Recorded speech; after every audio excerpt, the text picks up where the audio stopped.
Ladies and gentlemen, welcome back to Halon's YouTube channel. We have another episode of Halo the series by Paramount Plus. Episode 5 in. This episode is titled Aleria.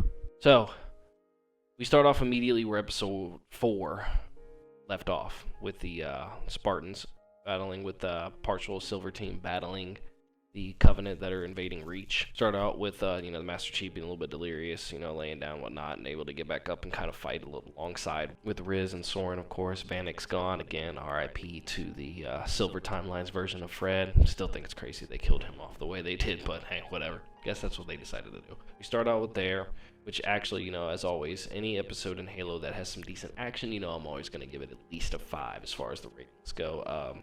Finishing off this kind of fight, then the Covenant decide to disappear.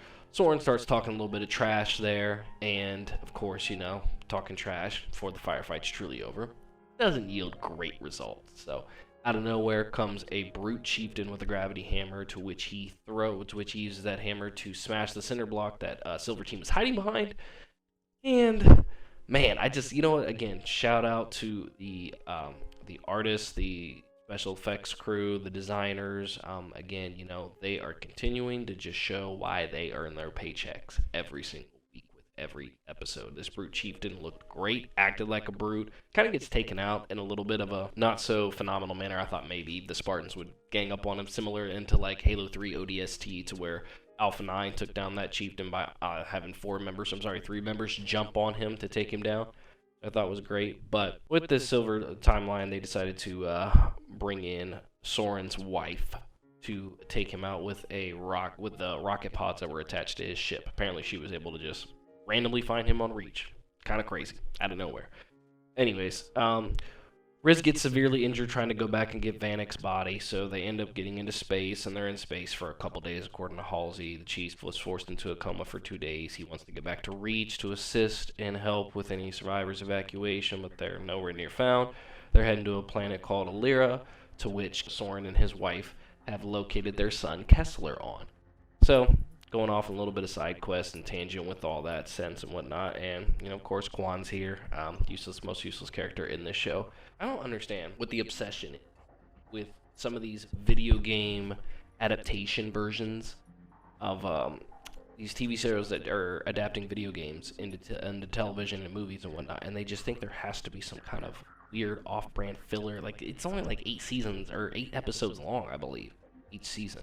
So far, I think last was 9. I believe this season's 8, or it might be 9 again. But I'll double check on that. But there's no need for these weird side quest filler episodes that we got. I mean, yeah, it's cool if you want to, show Soren and his wife going after to find Kessler or whatnot. But the whole tease leading up to Halo and stuff with Maki, I'll get into that in just a minute. But it's just, I don't really care for any of the side quest stuff. Halo is about a war between the UNSC, the Insurrectionists, and the Covenant. And then, of course, eventually, as we've been added in canon with the Banished and the Flood and all that stuff. But, that is what Halo is. We don't need this side quest shaman stuff that's going on with Quan. And just, you could cut all that stuff out, and the story wouldn't lose any value at all. There would be no lost value. With that being said, they land on this planet of Aleria. Soren and his wife, they're looking for Kessler. Master Chief and Halsey are kind of having their own little thing going on and whatnot. Quan is arguing with the Chief about needing to bury Vanek, because otherwise the demons of the people that you lost are going to follow you around, whatever it may be. Magical nonsense. Honestly, I was zoned out through the majority of this episode, not even going to lie. Like, there just really wasn't a whole lot of interesting things going on. Kind of talking, kind of touching on Soren and his wife's little side adventure to find Kessler. They go into a shop, they talk to the shopkeep. Shopkeep tells them potentially gone here, whatnot. So they go, they check on it, and they end up finding this little boy that's not their son. They end up talking to some like insurrectionist couple.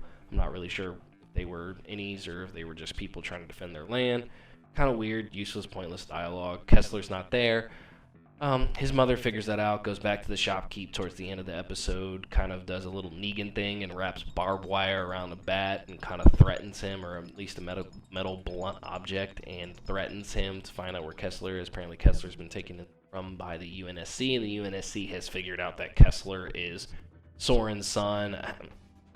I mean, I guess it would make sense since they probably kept tabs on him and whatnot, and Dr. Halsey obviously knew in the previous episode about Kessler, so it would make sense the UNSC would know about that. And then we kind of transition into Maki and the Arbiter, which has been confirmed. Forgive me, I was blanking on his name right at the moment of what his Sangheili name is, but it is confirmed to be the Arbiter. She obviously has Cortana. She believes that she's going to help lead them to the Halo. So, and the one thing, here's where I do gotta knock the special effects team and the GFX and CGI and all that stuff. They were kind of bad and good when it came to the interaction between Maki and the Sangheili. The Sangheili warrior, the Arbiter, he looked great. He looked phenomenal. The way his jaws move when he talks, all that stuff, great. That looks phenomenal. Somebody was paying attention to the video games very well when designing this. However, the one thing that did throw me off was this did not look like a Covenant ship at all. This looked like a human ship. This looked like human design and everything. This did not look like a Covenant ship at all. This looked nothing like the Covenant. It didn't have the hilt of purple, no alien, like foreign-looking design to it. Nothing. It looked completely human. So we need to get that fixed. Hopefully that doesn't happen again the rest of the season, because, you know, as I've said, the special effects crew and the designers, all that, they've been earning their paychecks left and right, but a little bit of a hiccup there, so hopefully they get that fixed next round. And I kind of find it weird with the way they've kind of speed run his story a little bit. So he's not going into Halo as a Supreme Commander. He has already had that title removed and been forced to an Arbiter before they even get to Halo, so kind of weird.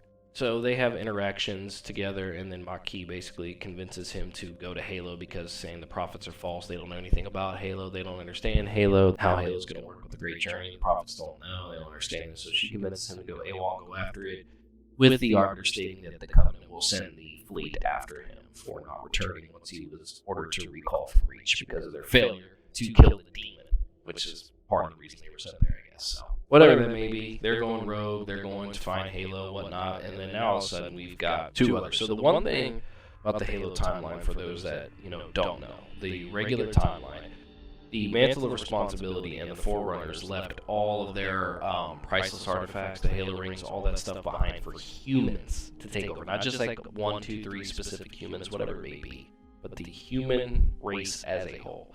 In the Silver timeline, apparently, not only is our Frederick dead, but now Riz is no longer, which quote-unquote would be Linda, is no longer going to be part of the timeline. She's gone. She's going to stay on Ariel to help out these colonists with building and be some sort of maybe protector, guardian, whatever for them. Whatever that timeline's going. So we're writing it off, basically trying to get it to the point where the Master Chief would only be on Halo by himself, which is fine, it's cool. I thought maybe we were going to get a full Silver team on Halo, but guess not. I mean, it is what it is. But they've kind of basically set up, instead of all of humanity now being the Mantle, now you've got the Chief, Maki, and then by my interpretation of what they were doing in this episode, they were setting up Quan to be a third human that would have the ability to access Halo and potentially even be the one to discover. Which, if Quan is the one to discover Halo, I'm gonna lose my mind. Useless character. Need to get rid of this character. Doesn't make any sense. And especially her whole scene with the shaman towards the end of the episode, I like started looking at my phone, so on social media. Not even gonna lie to you guys, like I was not interested in this at all. This was just, yeah, no. But with the interaction between Halsey and Chief saying that they need the Chief's help to find Halo, they just left Reach behind as it was being glassed, and I don't like this. This has been so weird to me that they've discovered Halo so early with the Forerunner artifacts and whatnot, because in the regular timeline, Halo was just discovered by a blind jump, like a random jump by Captain Keyes inside. Again, rip to him. Lord, I don't know who's going to be flying. I guess we're not. I guess the Chief and all of them are going to find Halo by themselves. No pillar of autumn, no nothing. So, with that being said, we're setting it up to where the Chief, Quan, Maki are the ones that can interact with Halo, whatnot. Obviously, we're going to get that interaction. All that stuff is going to occur. All that stuff is going to go down. I just not a fan. Again, the shaman stuff, whatnot. Quan's whole character could have been cut from that. But the Chief and Halsey basically, having a conversation about that Halsey stating that the Chief needs to go to Halo. The Chief needs to be the one to discover Halo, that it could be the key to winning this war, etc., whatever. And one thing I will give credit for is they did finally show us where Kai was at on Onyx. And it looks like when she had her little interaction with Ackerson, and then she walks out the door, it looks like now we may be beginning the Spartan 3 program training, to which that's pretty much gave me a little bit of a Star Wars Clone Wars vibe to it, with how many soldiers were out there, assuming that they are all prospects to being a part of the Spartan 3 program, which means with Kai taking over this particular storyline, which is in the regular timeline, this belongs to Kurt, which means more likely she's probably going to get Kurt's death, and Kurt's death was pretty cool, pretty honorable. So, overall, I'm going to give the episode probably about, I have to maybe put about 4 out of 4 out of 10, with the beginning of the action fighting, and of course the Brute Chieftain, and just a lot of the special effects, CGI design, all that stuff. It looked great, but just, Halo is just not a video game adaptation that is meant for filler little nonsense, unless we start at the very beginning of the war and not kind of like in the middle of it. Halo is a TV show that's like, we gotta just show the war constantly and have dialogue in the midst of battles and things of that nature. If you wanted to have a lot of dialogue with a TV show, I think The Last of Us is a great example of that, of where you can have a bunch of filler stuff based upon like a video game and whatnot. So, but Halo, not the type of thing you need to do. So yes, overall, again, 4 out of 10. Hopefully this next episode is a little bit more action-packed, and maybe we're moving the story along a little bit better. But that's just my thoughts on it. Comment below. Let me know what you guys think. Are we going to really progress in episode 6, whatever that is to be titled? Are we going to progress very well, or are they going to continue to fill us with nonsense? Appreciate you guys. Like, comment, subscribe. Let me know what you guys think. And we'll continue reporting on Halo, the TV series, by Paramount Plus. Elon signing off.